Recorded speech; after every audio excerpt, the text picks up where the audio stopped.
Okay, well, welcome. Like Ken said, it's an honor to have you guys here. I'm glad you chose to come spend the morning with us talking about Four Roses and, in particular, rye. If you know Four Roses, you know we use a lot of it. So I'm going to discuss here today, and again, I'll just be informal. I think it was actually sold as a discussion, so I'm going to lead a discussion. So please feel free to raise your hand, back and forth. We want to talk. We want everyone who leaves here to have all your questions answered.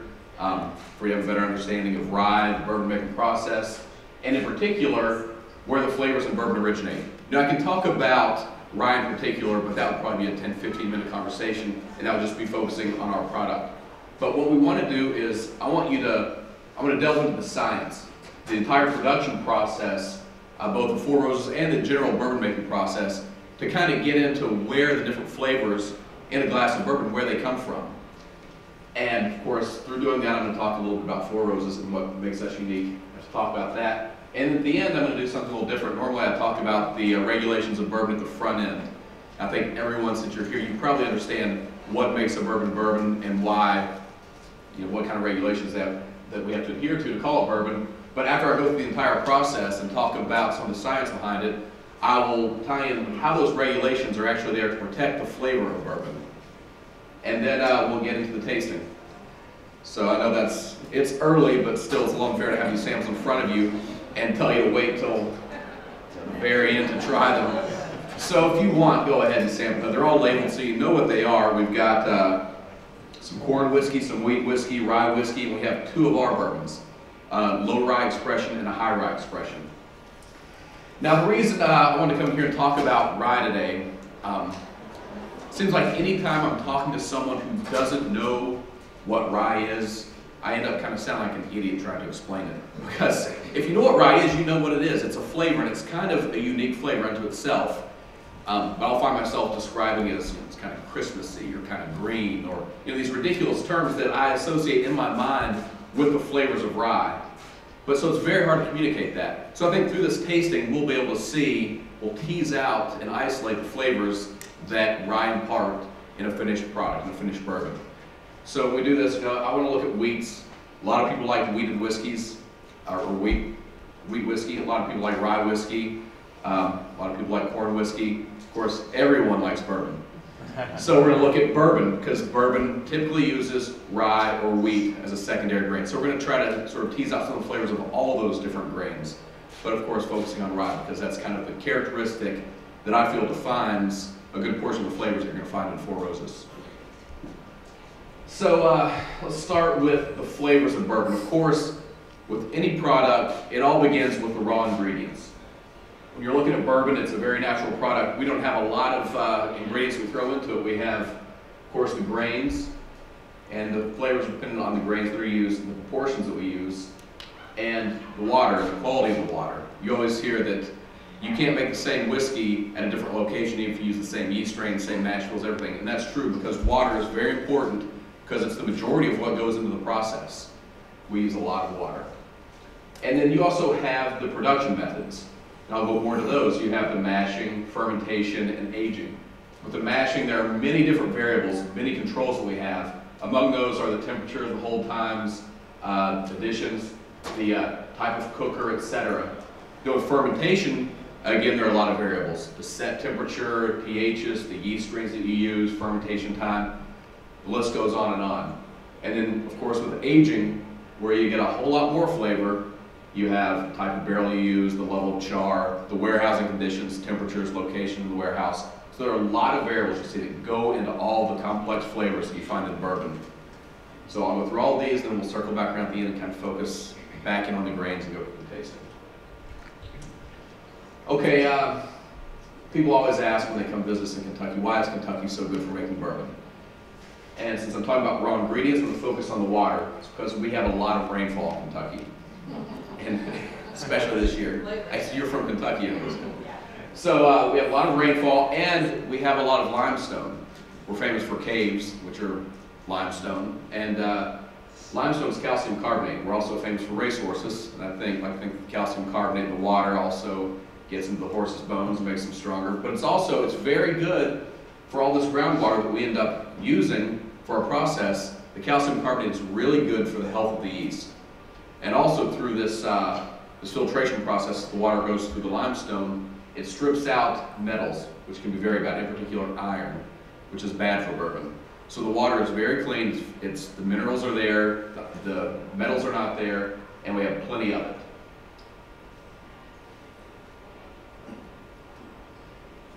Has anyone not been to Four Roses? Don't want to embarrass anybody. Well, if you haven't, that's our distillery right there. Okay, so with us, we use 3 grains. We use corn, of course. Our secondary or flavoring grain is rye, and then we use malt for malted barley. The corn that we use, it's always non-GMO, and that's sort of historical because if you know the history of our brand, we've been big in Europe and Japan for years. And for a period of time, we weren't even available in the US. In Europe and Japan, they've always been very sensitive to genetically modified grains. In the US, people are now aware of that, and we get a lot of inquiries now, a lot of interest, because we do use non-GMO corn. Corn is always plump, clean, sweet smelling. We've been getting our corn from the same source in Indiana for over 50 years. The same group of farmers, same farms. The rye that we use, it's typically European grown. Sometimes we get it from Canada. When it's European, it's typically like Germany, Denmark, that area. They tend to grow really plump, sweet, and spicy corn, rye. And the barley that we use is all grown in the Midwest. It's malted. We don't malt it ourselves. It's always fresh, plump, and healthy. We check every grain of that also. But the reason we use the malt, these are for flavor. Now malt, if we were a Scotch whiskey, that's where they get a lot of their flavor. That's the grain that they use. That's the primary grain is malt, is barley. What we use it for is mostly the enzymatic activity within the malted barley. So if you have any grain, the act of malting it is actually when you're tricking it and thinking that it's sprouting. And so when you malt a grain, you're activating a lot of enzymes within that grain that help to break down the hull and let it sprout. So when it's malted, they trick it into thinking it's sprouting, then they dry it. And then we, of course, receive it, mill it, and we add it to our process. When we do that, there are a lot of these enzymes inside that grain, inside that malted barley, that will be used to convert the starch, which is what makes up, the majority of what makes up the corn and the rye. It breaks up those starches into fermentable sugars. Any questions about that? No, I just kind of rushed through that. It's a huge part of the process. It's a huge part of any kind of alcohol production. You have to have fermentable sugars to make your product. Unless if you're taking sugar and making moonshine, you don't need it. You just dump that to some water and throw yeast and it'll start to ferment. But you have to go through these extra steps if you're using a grain, because in its natural state, it's not fermentable by yeast. So because grain is a raw ingredient and the quality is so important, every load that we get in, we sample in 6 different places at different depths. And we check every load of corn, rye, and barley for bushel weight, foreign material. We check the moisture, we check the damaged kernels. But most importantly, we take that sample, we grind it up, we warm it up in a microwave, and we smell it. And what we're looking for is any off character whatsoever. If there's anything that's deviant, in particular must or mold, we'll reject that lot, because there's no use to even begin the process with a subpar beginning raw material. If we did that, especially with must and mold, if we had a little bit of that in the corn or the rye up front, that would come through the distillate, and then it would go into the barrel. 5, 10, 15 years later, when it came out of the barrel, that hint would still be there. Yes? About how often do you have to reject a batch of any kind of grain?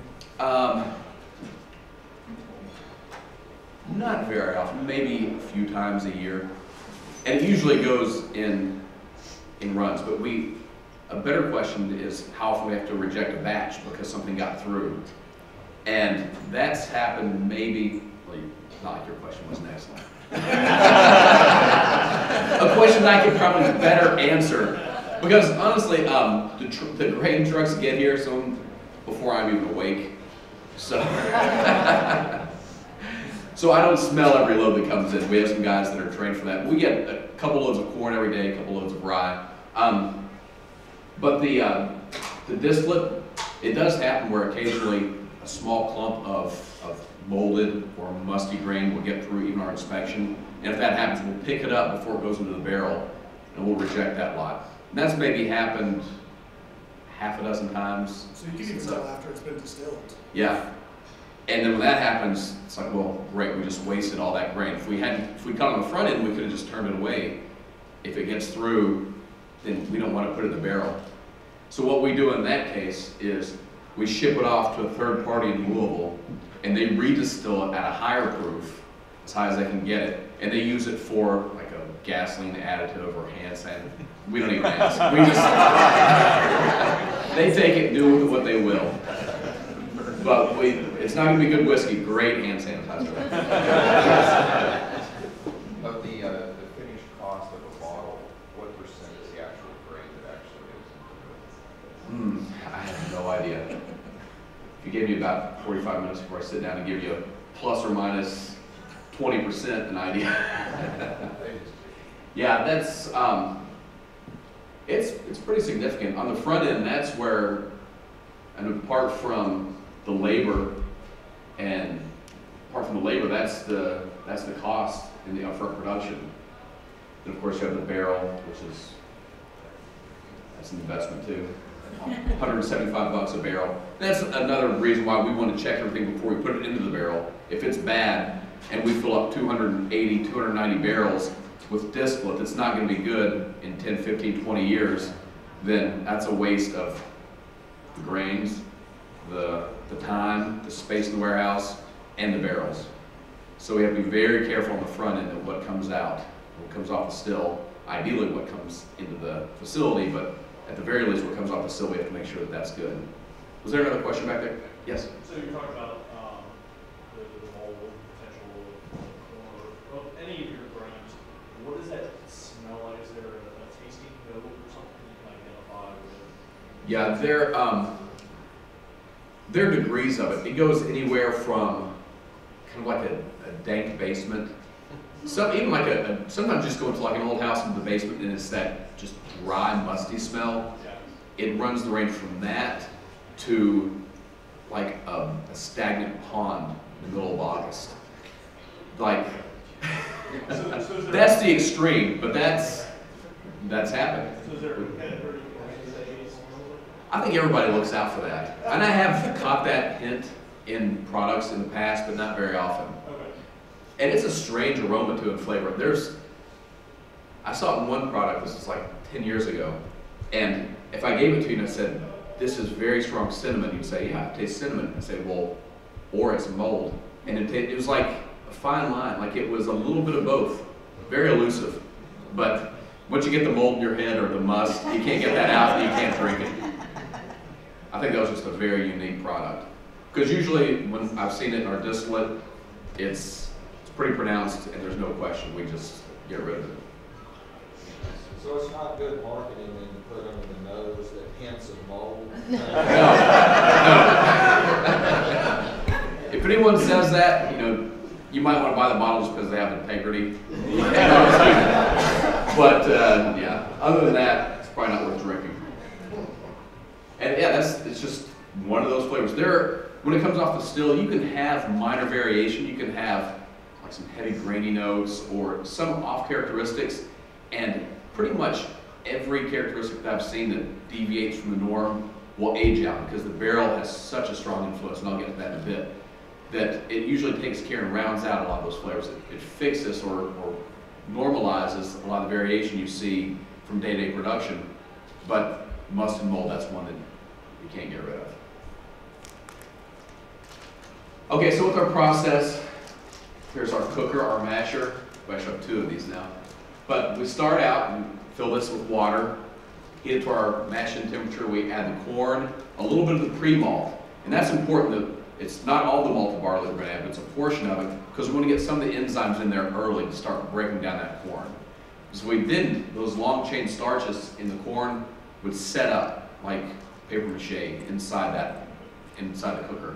So we add the corn, a little bit of the pre-malt, and some of the back set with a sour mash. Does everyone know what sour mash is?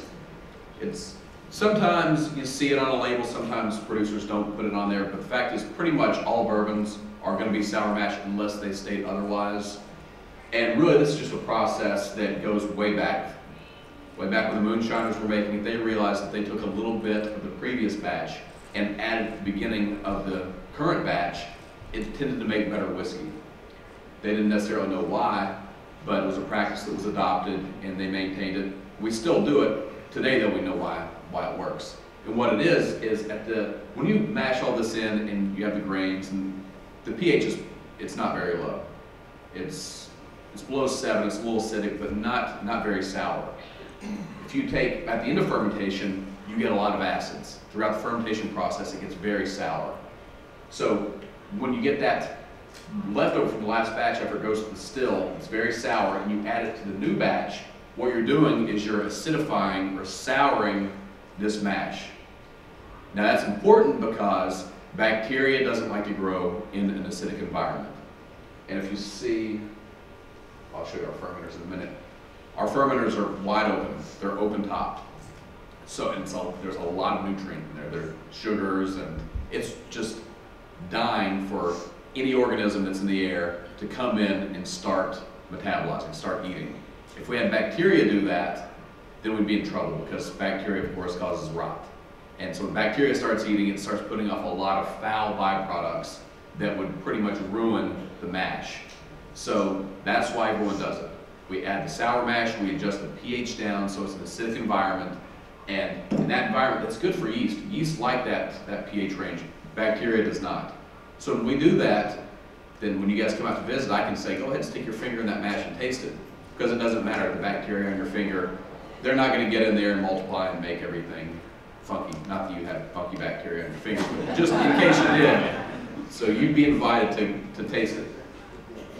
So we add that, we heat it up to, yes? How much sour mash goes into a container that big?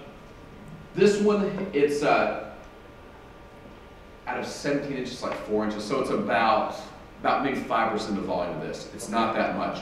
But when we add it to the cooker, or I'm sorry, the fermenter, where the remainder of the sour mash gets added, we watch that closely. That's always determined by the finished pH of the last batch, so the mash that we're souring it with, and the mash there. So we calculate based on target pH, and it's always between 20 to 35% of the total volume. So it's quite a bit that ends up More than I in thought. the fermenter. Yeah, it's quite a bit. So once we have the corn, the pre-malt, and some of the sour mash put into the cooker, we heat it up to 212, cook it for a period of time, and as it ramps up, some of those enzymes start to break down the corn.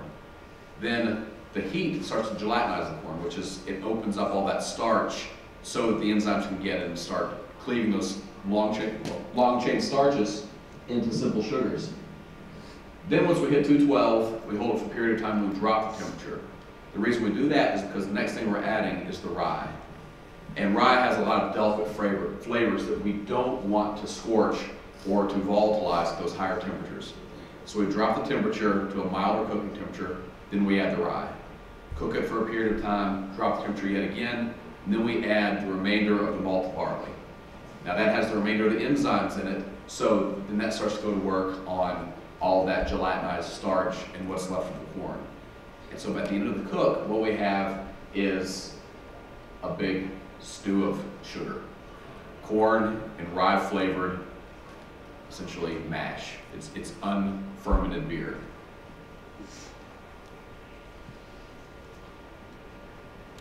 Okay, backing up a little bit, before we even put anything into that cooker, we decide between one of our two mash bills which mash bill we're going to be cooking on any given day, any given batch. And if any of you know about Four Roses, we're always talking about our 10 recipes. This is where it all begins. We have two mash bills. We have the E mash bill, which is 20% rye, B mash bill, which is 35% rye. I'll refer to this one as the low rye mash bill, but in reality that's pretty high. Most bourbons, and there are plenty of exceptions, but the majority of bourbons are somewhere between 8 and 15%. This 35%, this is among the highest of any major producer. So we have the two mash bills to begin the process. And then once we get over to the fermenter, we cool it down to 67 degrees Fahrenheit, and then we will pitch that mash with one of 5 different yeast strains. Because at this point, everything's ready. All that's left to do is to put the yeast in there and let it do its work. And that is just to convert all those sugars to alcohol and the congeners that create the flavors. What congeners are, they are just anything from the process that aren't alcohol, pretty much. And these include acids, esters, fusel oils, aldehydes, a whole slew of these different compounds that are insignificant really in their volume, but they're very significant in the flavors that they contribute to the final product. And what we've done over the years, actually it was Seagram's who owned Four Roses prior to Kieran, they had a library of like 350 different yeast strains. And they had isolated each one of these yeast strains based on the different flavors that they would create through fermentation through these congeners.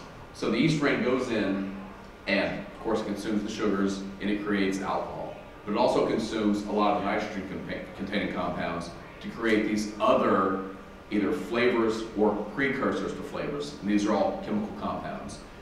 And based on the family of compounds that these different yeast strains would create, they were isolated. So we have one yeast strain that we still use today that creates delicate fruity flavors.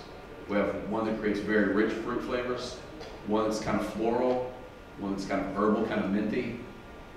Kind of reminds me of rye a little bit, some of its characteristics. And then one that creates spicy flavors.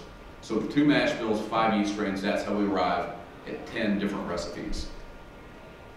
And the reason we have the 10 recipes is with bourbon, it's a natural product, so that means you can't add anything to adulterate the flavor or the color, which is great because I think we all appreciate more natural products.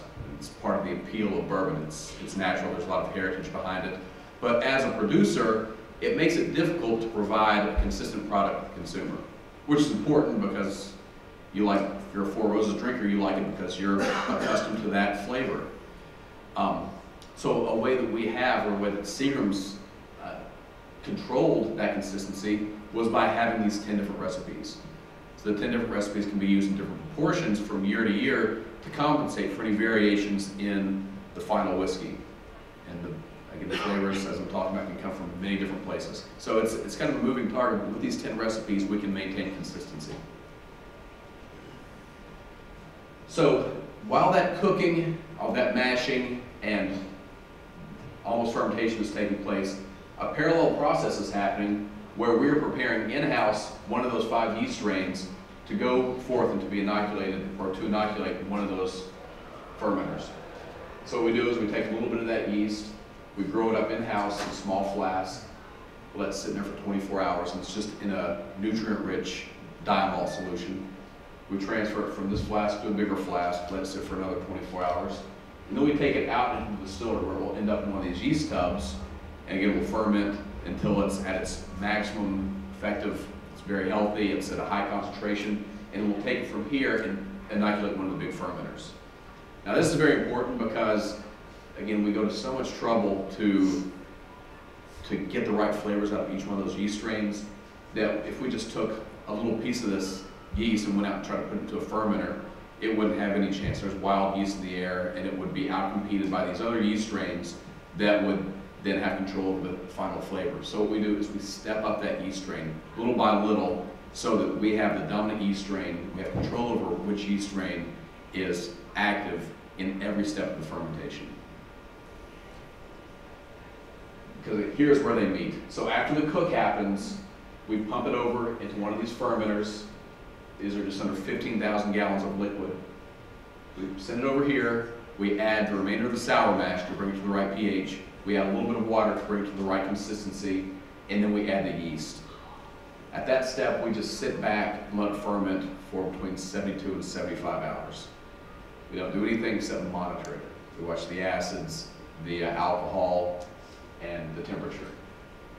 And within about 48 hours, this mash will reach about 90 degrees Fahrenheit. At that point, we kick on these coils to maintain the temperature at 90 degrees.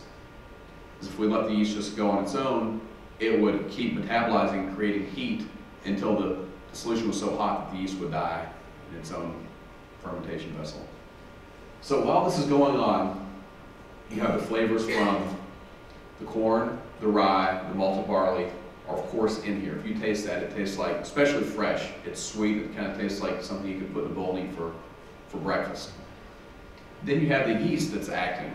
And what it's doing is, as it's, again, fermenting the sugars, these other compounds, it's creating compounds that are fruity, spicy, floral.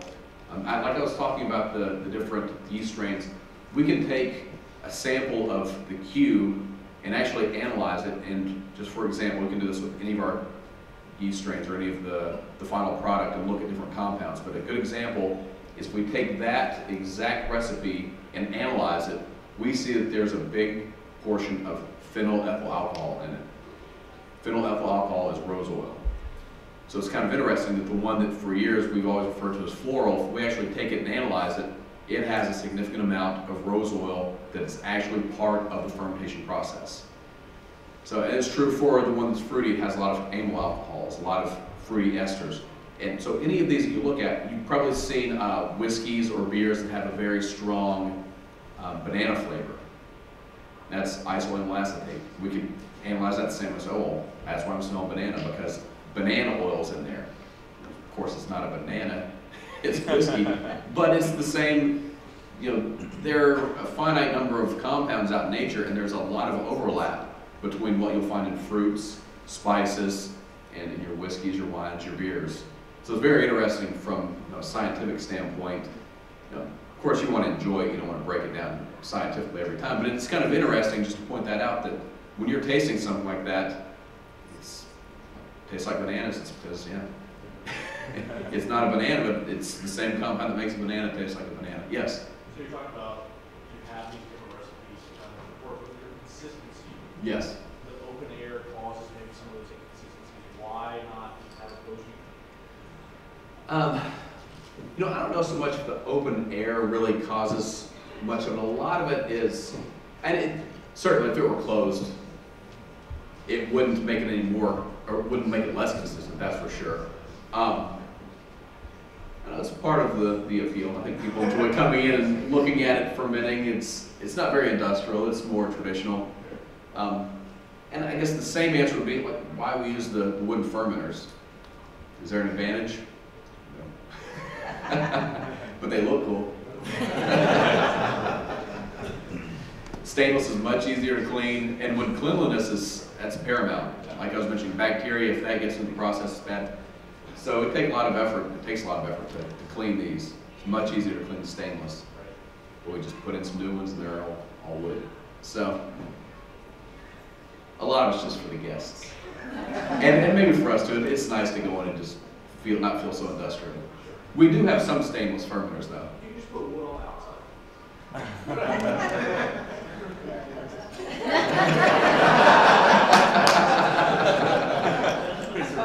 Man, you could have saved us a lot of money. Good idea.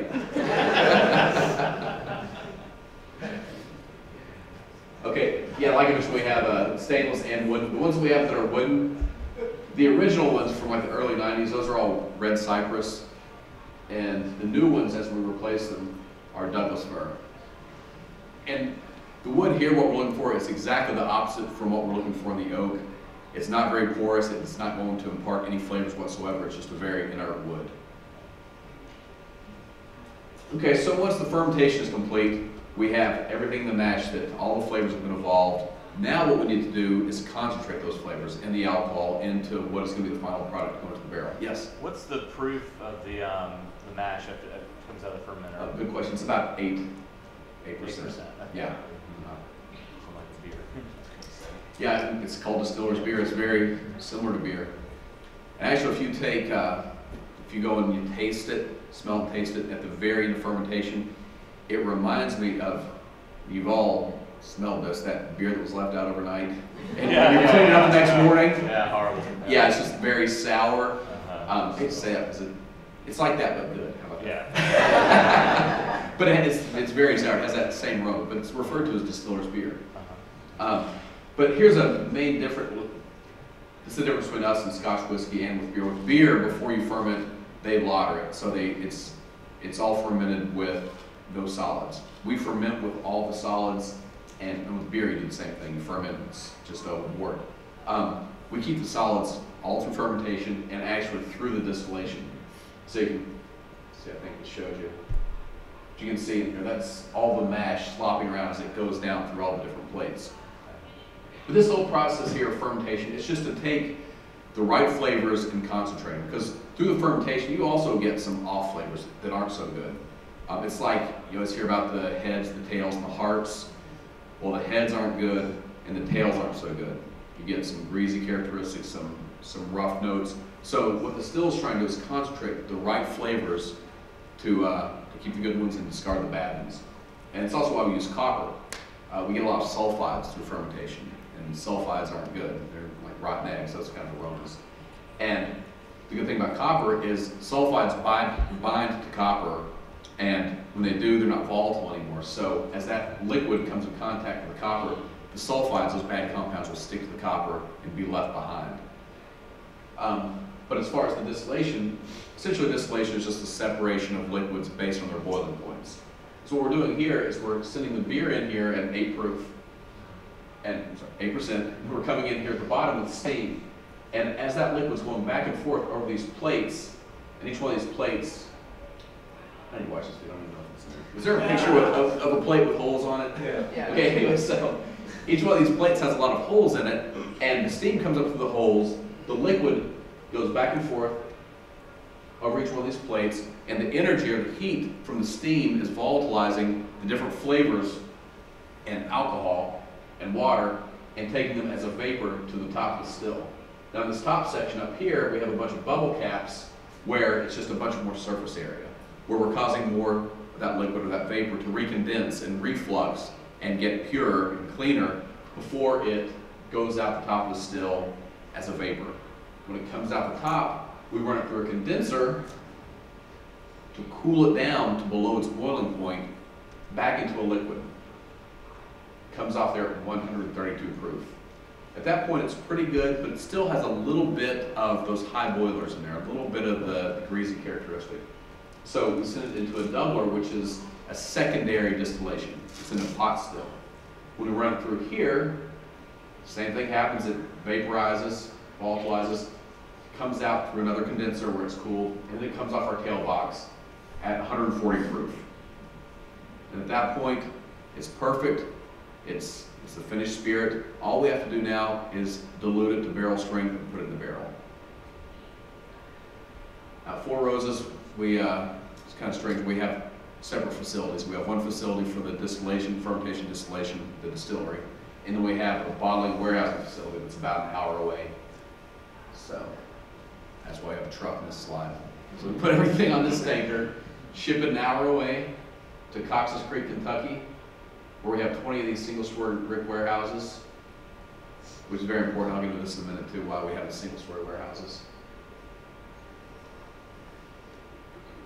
There's a little video of someone at Kentucky Cooperage, Independence Day, making our barrels. By the way, you can take tours there. Now, has anyone done that? It's pretty fascinating, isn't it? So now we have the white spirit. It's 140 proof. We cut it to 120. We put it in the barrel, and then we just let it age for at least 5 years. What happens here is, again, Kentucky's really good because we have hot summers and cold winters. What happens here, a few things happen in the barrel, and all these things are temperature dependent. So that's why it's important we have single-story warehouses, and why it's important that we age them in Kentucky. What happens in the barrels, you have the outer layer is charred. Char is essentially activated carbon. And if you have a fish tank, or if you've ever tried those hangover tablets, they're activated carbon. So I can't speak for how effective those are, but I can tell you activated carbon is used as a filtration aid. It binds a lot of big compounds. So like a fish tank, it really is used to filter. It's used in filters across industry. It's used everywhere. And so this activated char layer in the barrel actually acts to filter out some of the rougher compounds that you'll have in the white dog or the distillate.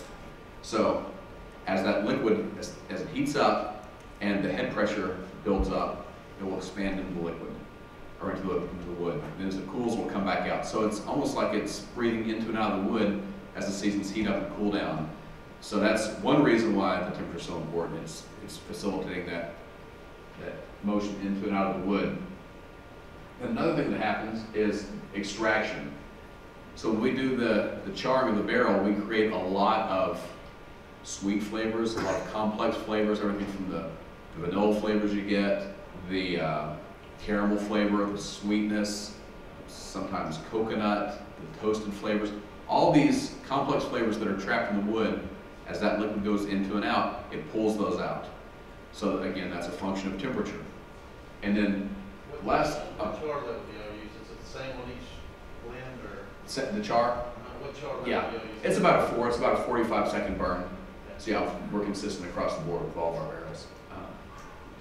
And the other thing that happens that we understand a lot of, but it's very complex because there's so many variables going on this, but it's the chemical reactions that take place. And these are the reactions that are all those original compounds I was talking about in the distillate.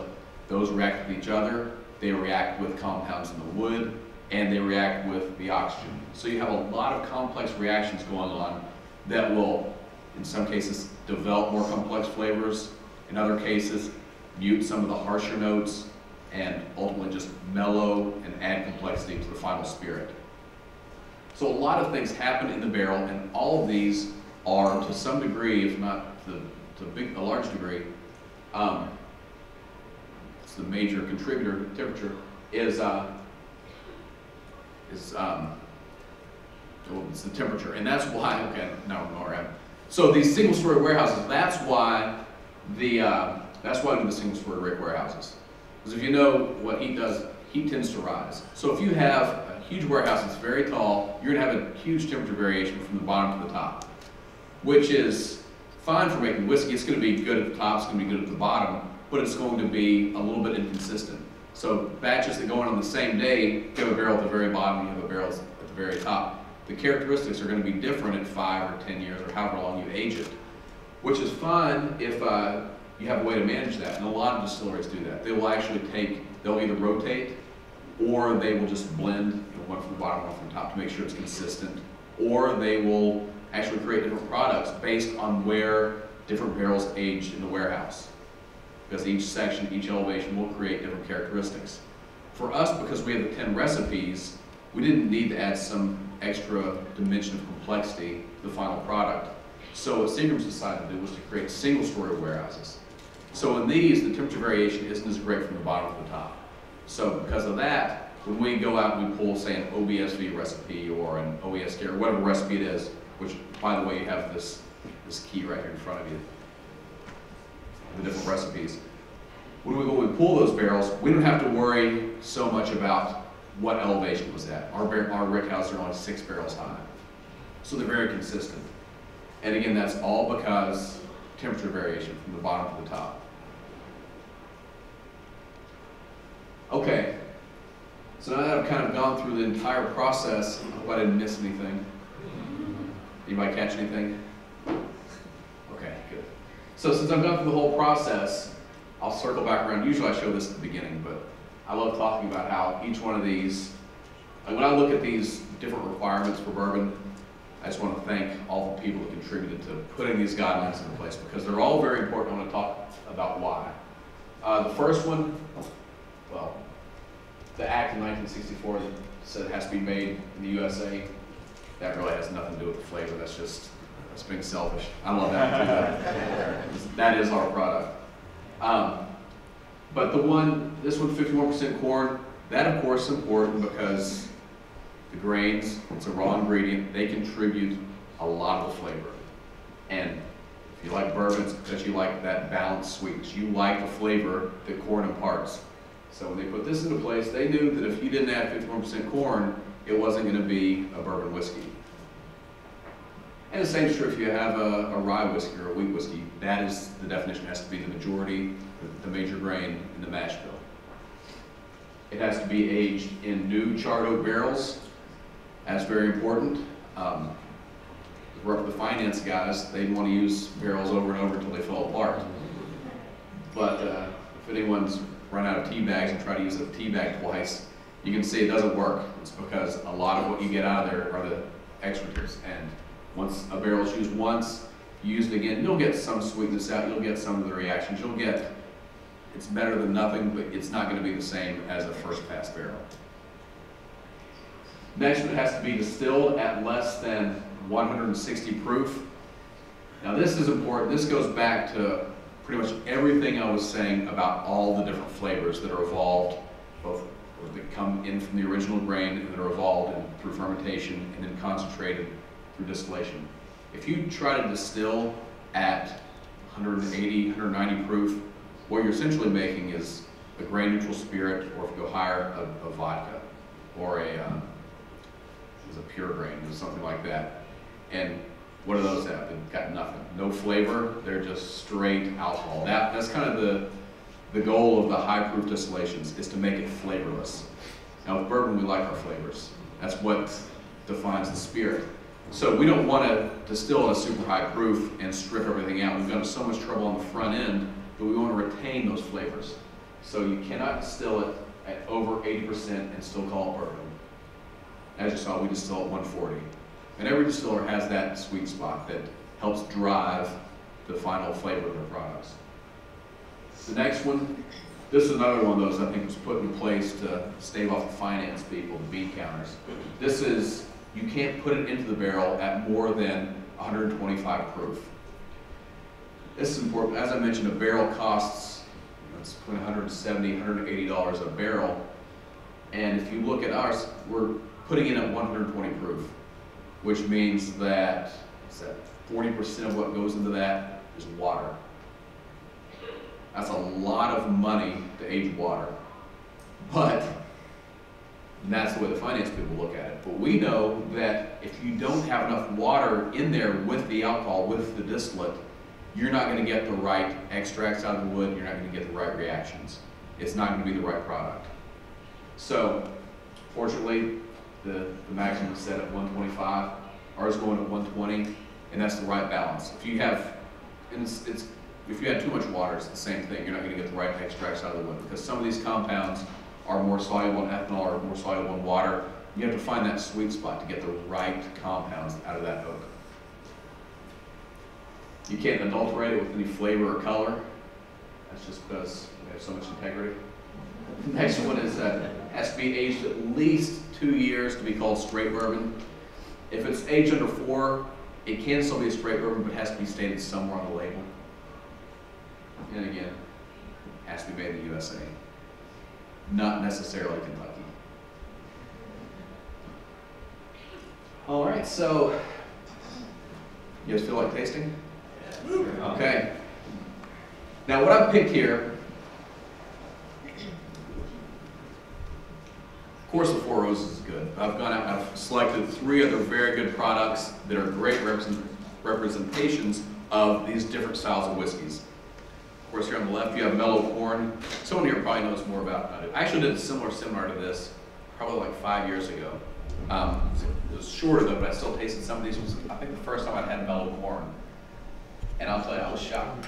Because its price point's kind of low, the label's a fancy, it's a fantastic product. But enough promoting other brands, let's just go ahead and taste it. So this is mellow corn. I think it's at 90 proof. Someone in here probably knows better than I do. 100.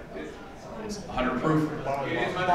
Okay, yeah, that's right, it's bottled in bonds, 100 proof. And it's a corn whiskey. To be a corn whiskey, it has to be at least 80% corn, and it doesn't have to be aged in new oak barrels. That's the only difference. So you can have because there are a lot of bourbons that are 80% plus corn, but they're bourbons because they're aged in new barrels.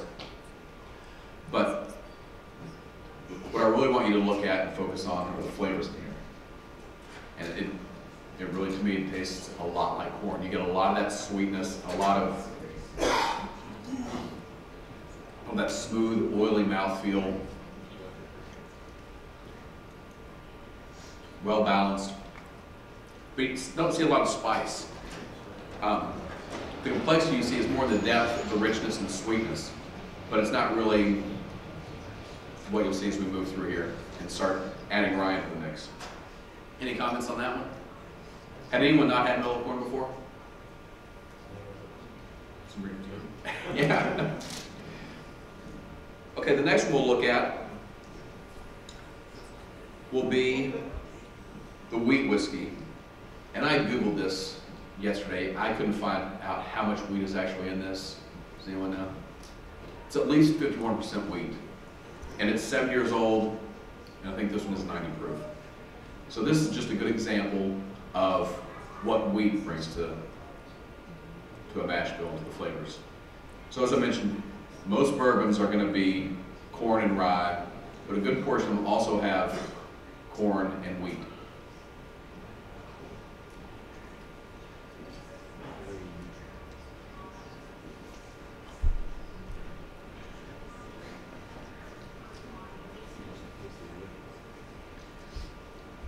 You'll see most wheated bourbons are marketed as very soft and smooth and mellow, and that's true. And it really has a very subtle, nice, even mouthfeel.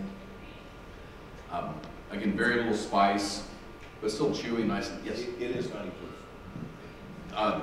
The Bernheim is 90? Okay, Yes. thank you. So those are two extremes. We still haven't gotten to the rye yet. 51%. It is 51%? 51% wheat, 12% malt, 37% corn. Okay. I'm really surprised there's that much corn in it. But I guess compared to coming off the mellow corn, my taste buds for corn have been destroyed. So now let's go to the top right-hand corner. Let's start into some of the Four Roses.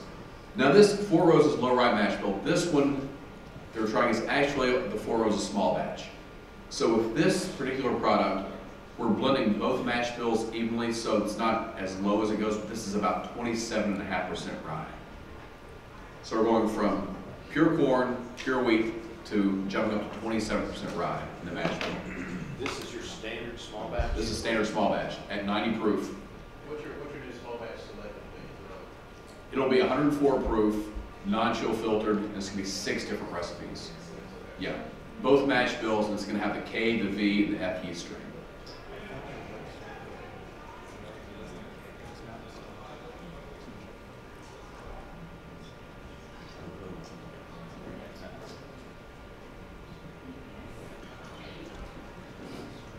So this is the small batch. I apologize, this isn't a great comparison to what we're tasting next, but FedEx, they have a tendency to break bottles when they're shipped. I think they drop them, they hold them up over a bucket and share with their buddies. So we had to scramble for the low rye recipe. We're pouring small batch. This is a great example of it. You're starting to get some of the rye characteristics. With this, because it's small batch, the one thing kind of stands in the way a little bit is there's so much fruit in there. But the age is about on par with the rest of these, so the sweetness is about the same. But what you're starting to get here is a little bit more of that rye spice. But if you go over here to the one next to it, this is Four Roses High Rye Mash Bill. This is the same recipe as single barrel, but it's cut to 90 proof, so it's more parity with the rest of these. So this is 35% rye. So we're not far off from rye whiskey territory here. 16% more rye, this would be classified as a rye whiskey.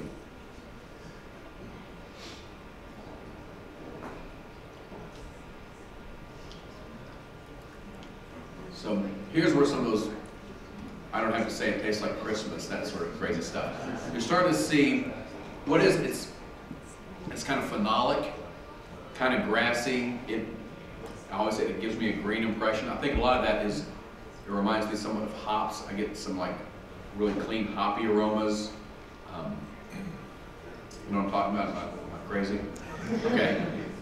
So I'm really starting to see those flavors emerge in this high rye mash bill Four Roses. Which one is this I would buy on the shelf? This would be OBSV. Yeah, it's actually the same recipe as our standard single barrel. The only difference is this is cut to 90 proof. Okay, so we're moving on up. Now we're gonna, yeah. Why cut it? I wanted to, well, the sample that was lost in transit was also 90, so it's gonna be a good comparison between the high rye, low rye at 90. And I chose 90 because the bullet's at 90, I think. And the Bernheim says 90. So it would have been, 4 of the 5 would have been at 90, so just kind of keep them at parity. So then from there, we're going to jump up to bullet rye, which I believe is 95% rye. So if you still have any question about what that rye flavor is, any at all, this will explain it. Too much of a good thing. You can even, I think I'm exhaling as I bring it up and I can still smell it. I mean, it's just such a strong aroma. Too much. Well, I like rye, fortunately, so I enjoy this this whiskey, but that is the dominant character in this. That's the flavor. That's ultimately the defining characteristic of this is just straight rye. 5% malted barley, 95% rye. But it doesn't have that peppery flavor that some ryes do. It doesn't have. Pepper, the harsh pepper. Uh-huh. I typically find in some, I don't know if it's inexpensive or just the nature of the rye. That pepper. Yeah, I know what you're talking about. You see that sometimes, and sometimes you get more of this just sort of, hoppy green. I mean, I still, I have a hard time explaining rye. It doesn't taste as green. And maybe it's the green label on bullet that makes me, They're all green, yeah. when I just think green. Yeah, they're all green. Yeah. Yes. So I'm one of those main counters you're making fun of, are Hey, I appreciate everything else you do. Just don't try to make us go in at a higher proof. Have you ever done any kind of experiments with reusing a barrel, adding like charred stage to a barrel to try to mimic a new barrel with a used barrel to try to? No, we have not done any kind of experimentation like that. I know we're owned by Kirin, and they have a distillery over in Japan that makes more like malt style whiskeys, and they've done some experiments with that. And I think they've had some success, but it's not really bourbon style whiskey. They're just looking at other ways to accelerate or to mimic aging without using new barrel. But I'm kind of, I guess I like science and I always like innovation, and I can appreciate that, but I think the side of me that kind of likes the art of making bourbon, the heritage of it, like, I'd be pretty sad if somebody figured out how to age bourbon in a week successfully. I think it would financially be great for everyone, all the distillers, because all of a sudden we'd have 5 to 10 years of inventory that we'd sell today, and we could essentially stop running the stills for 5 years. I mean, it would be a huge financial impact on the distilleries, but I think the product itself, the category, of course it wouldn't be bourbon, but if you could do it and still make it taste exactly the same, yeah, it'd be kind of a shame. I think it would ultimately destroy some of the mystique, some of the character that makes bourbon bourbon. Yes?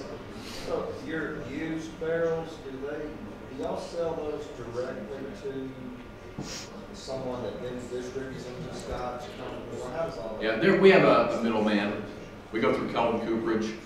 We give them all our barrels, and they end up wherever. I know a lot end up in Scotland. A lot end up aging beer. That's big now. A lot end up as porch swings and beer coolers and all sorts of crazy stuff. Yeah. Yes. Sorry. Yeah. And fuel additives. They turn the barrels into octane boosting fuel additives. Yes. So why no Florida's rye? I know there's a possibility. I'm surprised that wasn't asked sooner. Right now, okay, I really didn't go into the history of Four Roses, but we've grown so much, and I started in 2005. At that time, we were doing a few thousand cases in the U.S. We were really big in Japan, big in Europe. At the time, I always joke, we were like David Hasselhoff. Germans loved us, Americans like, what? Knight Rider? But we couldn't really, it was only in Kentucky. It wasn't a very big product here, but overseas we were huge. That was 2005. In the period between 2005 and 2015, the U.S. market went from dead last in our sales. We surpassed Japan in 2015, then we surpassed Europe in 2016, all of Europe combined, not an individual country, like all of Europe combined. So in 10 short years, the growth in the U.S. was just phenomenal, and it still is. But my point is, we're having such a hard time just keeping up with the demand here in the U.S.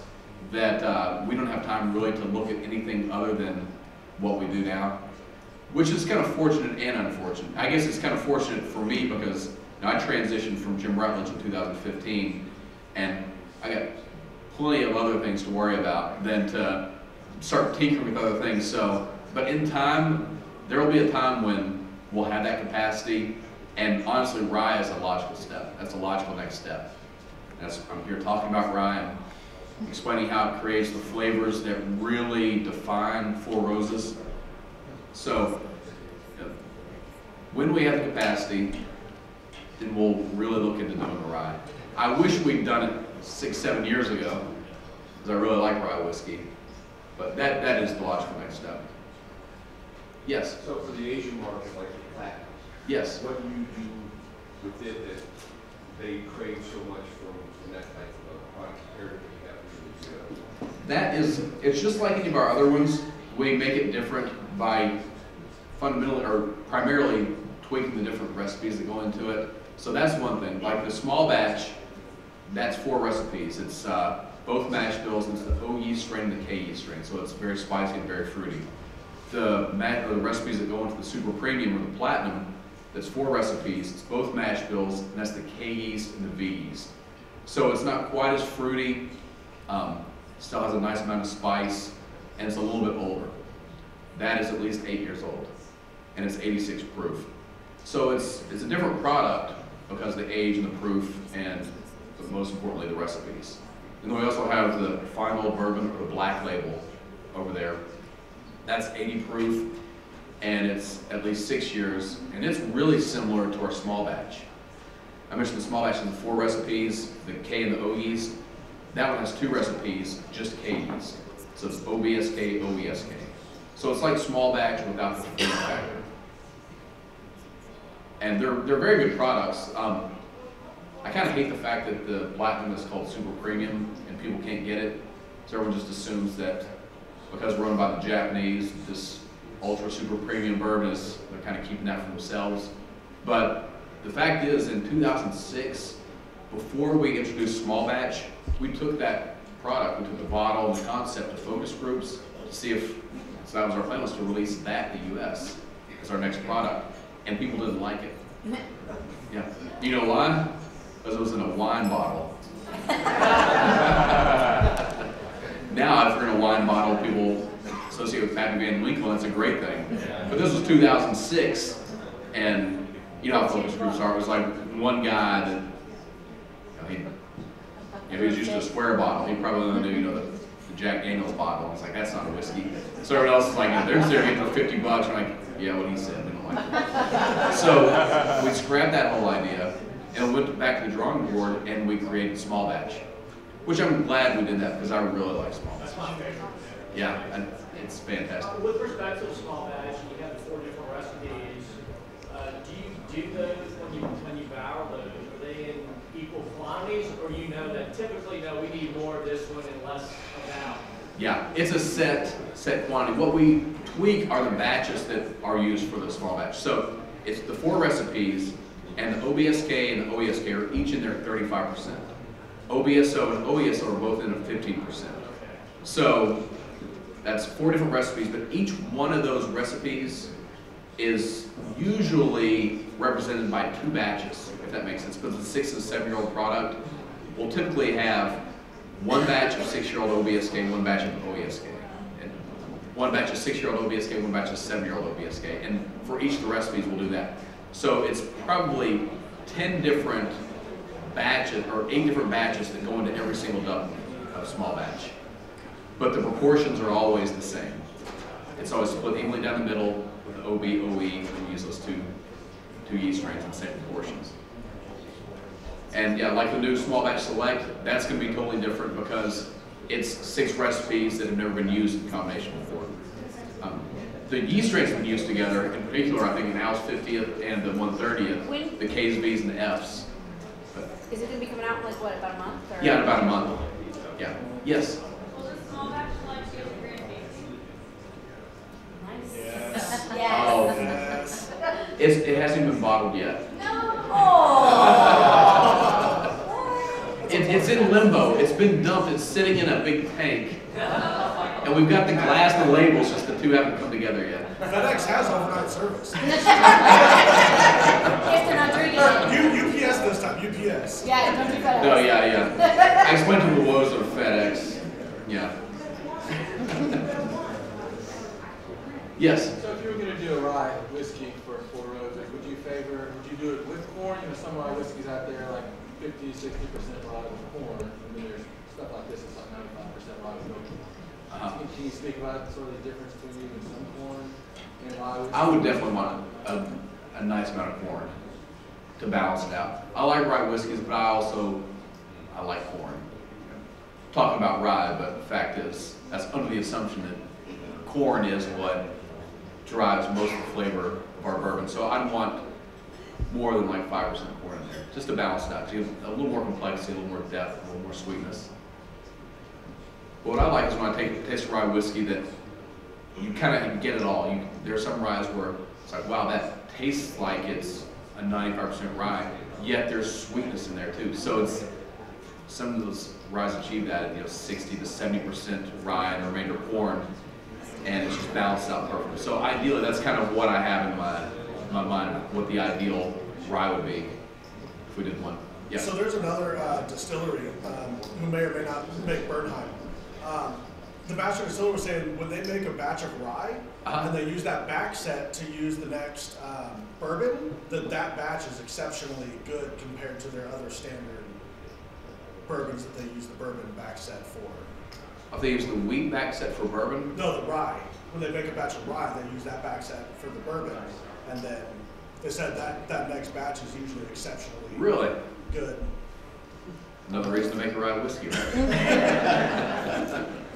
Is that what you're getting at? I just didn't know if you knew why that was, or I'd be guessing. I mean, probably just some of those residual rye flavors from fermentation. I know that there's a lot of complexity going on there. You get a lot of those phenolic compounds that maybe when they go through again, they have more of an opportunity to really become more complex. I don't know. I'm kind of making stuff up now. I'm reaching. You're the expert. Yes. I know you don't make a wheat whiskey, but is there one out there that is high wheat? This one I think we. I'm sure there is. 51%, but is there an 80-90% wheat? I'm sure there is. Just like the 35% rye, I used to be able to say no other distillery makes bourbon at 35% rye. Now with upwards of 2,000 distilleries out there, there's probably anything you can imagine someone's trying it. Because every new brand is trying to innovate or create something that no one else has done before. So I'm sure there are probably 100% wheat whiskeys out there. Probably, anybody know? I'm sure they're out there, and they're probably on shelves here in New Orleans, but I don't know exactly which ones. Yes? Didn't you all stop putting the recipe on the bottle? On the limited editions? Yeah. I think the single barrels? we still put them on the private selections. Okay. So if it's a standard 100 proof single barrel without the metallic label, if it's just the matte label, that is always going to be this recipe here that you taste, the OBSV. So that's always the same recipe. So it's not mentioned on that label. On the private selections though, it should say it on the side label. I think we were whoever the retailer that purchases those, they choose the artwork and whatever they want to put on the side. But we pretty much have them put on, ask them, I don't know, it's part of the labels to put the age and the recipe on them. And they would want that on there anyway, because that's really kind of the appeal of that private barrel program. Okay, any other questions? All right, well, again, I'd like to thank you all for coming out. I'll look forward to seeing you all at the Grand Tasting. Thank you.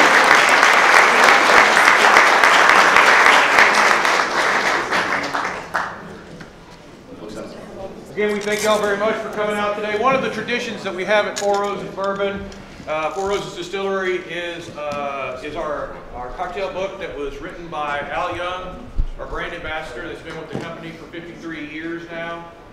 He's just getting started.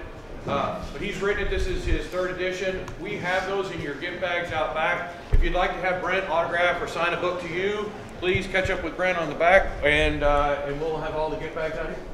All right. Thank you all very much. Thanks, Brent.